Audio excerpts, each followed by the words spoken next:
Hello అండి. So ఈరోజు evening ప్రతిరోజు నేను ఏం చేస్తాను అనేది ఈరోజు మీకు వీడియోలో చూపిస్తున్నాను.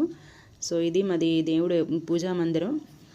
సో ప్రతిరోజు నేను ఈవినింగ్ 2 దీపాలు వెలిగిస్తాను అనమాట. నార్మల్గా ఉదయం బాగా పూజ చేసుకుంటాము, ఈవినింగ్ మాత్రం ఓన్లీ 2 దీపాలు అగరబత్తులు వెలిగించేస్తాను అనమాట. ఎందుకోసం అంటే ఈవినింగ్ పూజ చేస్తుంది మనకి లక్ష్మీదేవికి చెందుతుంది అని అంటారు. సంధ్యాదీపం చాలా మంచిదని అంటారు కదా. నేను ప్రతిరోజు పెడతాను. ఎప్పుడైనా నాన్ వెజ్ తిన్నప్పుడు మాత్రం పెట్టను. ఇంకా మట్టి ప్రమిదల్లో పెడతాను అనమాట. సో దీపం పెట్టిన తర్వాత నార్మల్గా దీపం ముందు పసుపు కుంకుమ అక్షంతలు వేసి దీపం జ్యోతి పరబ్రహ్మ దీపేన హరతే పాపం విష్ణుశక్తి జగన్మాత అనేకరత్న సంభూతి భూమిదేవి నమోస్తుతే అని చెప్పి దండం పెట్టుకుంటాం అనమాట. దీపలక్ష్మి నమోస్తుతే అని చెప్పి 2 అక్షంతలు వేసుకొని ఇలాగ దండం పెట్టుకుంటాము. దండం పెట్టుకున్న తర్వాత మనకి మా ఇంట్లో శివలింగం ఉంది కదా. సో శివలింగానికి కొంచెం విభూతితో నేను పూజ చేసుకుంటాను అనమాట. కొంచెం ఆ రుద్రం చదువుతూ విభూతితో పూజ చేసుకుంటాను.